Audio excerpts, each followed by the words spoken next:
This is the cult of wrestling guys. तो स्वागत है आपका हमारे चैनल पे जिसका नाम है द कल्ट ऑफ रेसलिंग। तो भाई आज की वीडियो में 3 अपडेट्स हैं, लेकिन 3 ऐसी अपडेट हैं बवाल लेवल की, मजा आने वाला है। इसलिए कह रहा हूं पूरी वीडियो देखना, स्किप मत करना। Let's get roll the tape. सबसे पहले बात करें भाई, the first update is gonna be Seth freaking Rollins के बारे में। देखिए सेथ रोलिंस के बारे में काफी समय से मैंने अपडेट कवर नहीं करी है, लेकिन दोस्तों सेथ रोलिंस के बारे में एक लेटेस्ट रिपोर्ट सामने निकल कर आ रही है जिसमें बताया जा रहा है कि सेथ रोलिंस इज इंजर्ड। जी हाँ, अब ये इंजरी क्या है? ये इंजरी वही है जो रेसलमेनिया 40 के आसपास हुई थी, यानी कि उनकी बैक इंजरी, जिसको अभी तक हील ही नहीं किया गया है। और ट्रिपल एच ने भाई सेथ रोलिंस को बुक कर लिया था मनी इन द बैंक के लिए, समर स्लैम के लिए। मैं कह रहा था भाई किसी को बैक की इंजरी है तो भाई 6 या 1 साल लग जाता है भाई, और सेथ रोलिंस तो भाई ये साल आने ही नहीं वाले, तो सेथ रोलिंस को बुलाने का क्या फायदा भाई। लेकिन मनी इन द बैंक के अंदर सेथ रोलिंस का मैच कराया गया, उसके बाद समर स्लैम में भी उसको फिजिकल दिखाया गया। यही कारण है दोस्तों सेथ रोलिंस के दोबारा से इंजर्ड होने का। दोबारा से क्या भाई, वो तो पहले भी हील नहीं था, पहले भी रिकवर नहीं था, उसको जबरदस्ती बुलाया गया है। अब मुझे नहीं पता भाई ये चीजें क्या है, because Seth Rollins is not fully recovered. His injury surgery हो चुकी है उसकी बैक की, उसके बाद उसको रिकवरी नहीं करने दिया। 2-3 महीने का रिकवर किया भाई, फिर मनी इन द बैंक के अंदर उसको बुक कर दिया।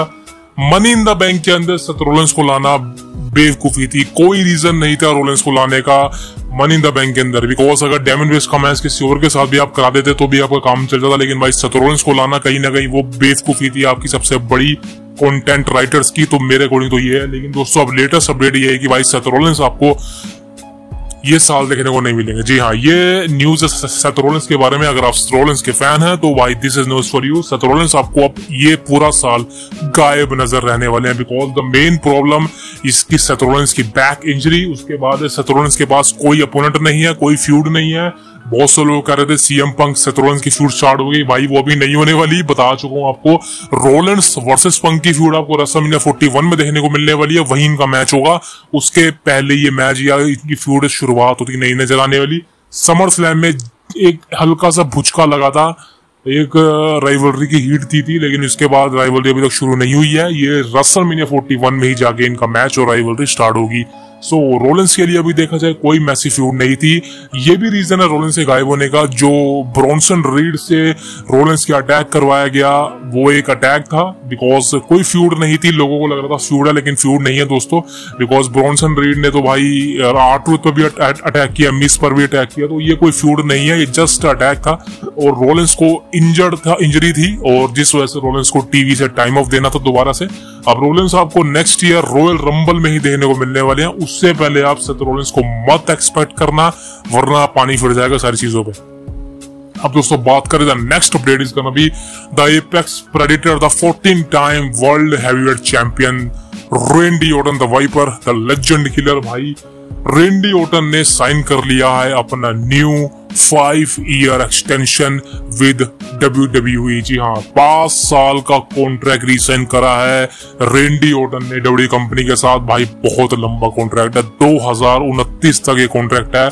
और आप समझ सकते हैं कि अगर 2029 तक ओर्टन ने साइनिंग की है, इसका मतलब ये है कि ओर्टन के लिए अभी बहुत कुछ बचा हुआ है। ये तो 2024 चल रहा है, आने वाले 5 सालों तक आपको दवाई पर रेंडी ओर्टन देने को मिलने वाले, आने वाले 6 साल, सॉरी ये भी साल पड़ा अभी पूरा।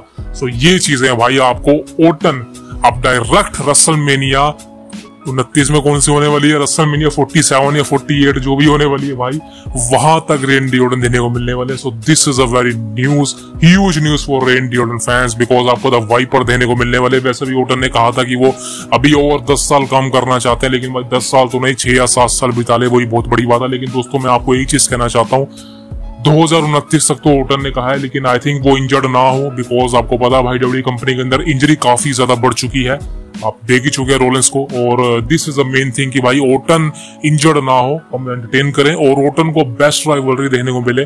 और ओर्टन का सही में भाई एक मैसिव जो एक लास्ट रन होने वाला, आई थिंक कुछ सालों के बाद, वो मैसिव हो, बिकॉज जिस तरह से जॉन सीना वर्सेस ओर्टन का एक मैच हो जाए नेक्स्ट ईयर, वो उसको बवाल मचा देगा। So the Randy Orton Viper ने भाई WWE कंपनी के साथ अपनी लॉयल्टी को प्रूव करा है दोबारा से, और एक्सटेंशन दे दिया है 5 साल का 2029 तक। तो this is a news for you. अब दोस्तों बात करें the last update, and this is a very biggest update, the beast Brock Lesnar के बारे में। अब देखिए ब्रॉक लेसनर के बारे में अपडेट क्या है, ब्रॉक लेसनर का रिटर्न कब होगा भाई, ये तो क्वेश्चन मार्क सबसे बड़ा बना हुआ है और इसी पर बवाल मचा हुआ है भाई। हर बंदा अपडेट दे रहा है ब्रॉक के बारे में, ब्रॉक को सपोर्ट किया गया है। पहले तो भाई आपको मैं एक लेटेस्ट फोटो दिखा दूं लेसनर की, जहां पर बताया जा रहा है कि लेसनर एक नई लुक के सामने नजर आया है। वैसे ये फोटो मेरे पास 3 दिन पहले आ गई थी, लेकिन मुझे पता नहीं ये लेटेस्ट है या नहीं है, जस्ट मैं आपको दिखा दूंगा। अब इसको देख के आप बताना ये लेटेस्ट है या नहीं है, मुझे तो कुछ नहीं पता। बिकॉज अगर ये लेटेस्ट है तब भी ठीक है, पुरानी है तब भी ठीक है, लेकिन दोस्तों अगर ये अभी रिवील हुई है, बिकॉज इससे पहले ये फोटो नहीं देखी गई है, हो सकता है ये लेटेस्ट हो, किसी फैंस की हो, लेकिन फैंस फोटो खींच देते हैं आपको पता है। तो भाई ब्रॉक लेसनर की लेटेस्ट अपीयरेंस मान सकते हैं ये। अब इसको देख के क्या महसूस होता है, इसको देख के तो भाई ये लगता है ब्रॉक लेसनर अपने होम के अंदर है, कनाडा के अंदर है, सस्कैचुअन जहां भी वो रहते हैं कनाडा के अंदर, वहीं पर कनाडा के अंदर लेसनर है, यूएस के अंदर नहीं है। और ब्रॉक को देख के लगता है कि वो बिल्कुल ठीक है, कोई दिक्कत नहीं है, जो भी कंट्रोवर्सी हुई थी वो तो हुई थी, लेकिन अभी तक ऐसा कोई भी प्रूफ नहीं हुआ है।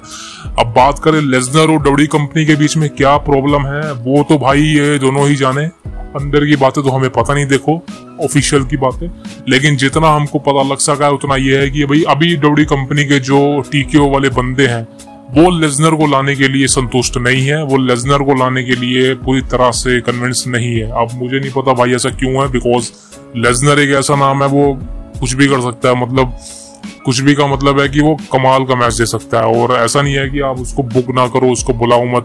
एंड लेसनर कोई छोटा मोटा सुपरस्टार तो है नहीं, आप जानते हैं उसका नाम अच्छा है, बट यहाँ पर भाई सारा खेल टीकेओ का है, एंडेवर का है, वो जब चाहेगा तब लेसनर को लाने के लिए बताएगा। लेकिन भाई मैं तो सिर्फ ये चाहता हूँ लेसनर का रिटर्न हो, बात खत्म।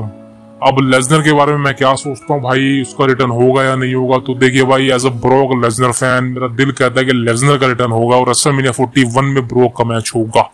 देखिए मैं मानता हूँ भाई, मेरे को तो पूरा बिलीव है, बिकॉज मेरे को सीएम पंक पर बिलीव था कि वो एक ना एक दिन डब्ल्यू कंपनी में आएगा, वो आया। और मुझे यहाँ पर भी बिलीव है कि ब्रॉक लेसनर रिटर्न करेगा डब्ल्यू कंपनी के अंदर। अभी भी कुछ चीजें हैं जो लेसनर ने नहीं करी हैं, और अनएक्सपेक्टेड किसी कंट्रोवर्सी की वजह से लेसनर का कंपनी छोड़ देना या ना दिखना, वो कहीं ना कहीं ब्रॉक लेसनर पर लगे जो कंट्रोवर्शियल एलिगेशन है उनको राइट प्रूफ कर देगा। मैं सिर्फ इतना जानता हूँ, लेसनर को सामने आना चाहिए और चीजें कन्विंस करनी चाहिए, चीजें अच्छी रेसलिंग करनी चाहिए, मैं तो यही जानता हूँ भाई।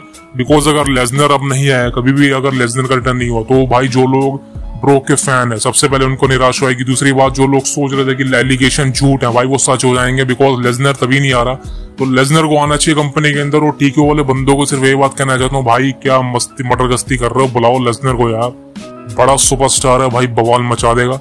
और पर्सनली बहुत वक्त हो गया ब्रॉक लेसनर को देखे हुए, एंड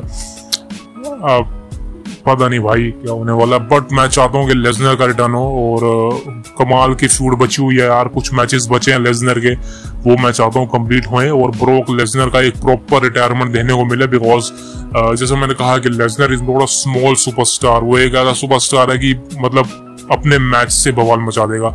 सो कुछ मैचेस हैं जो ब्रॉक लेसनर के पेंडिंग पड़े हैं, और अब देखते हैं भाई वो पेंडिंग मैचेस होने वाले हैं या नहीं होने वाले। बिकॉज अब जो है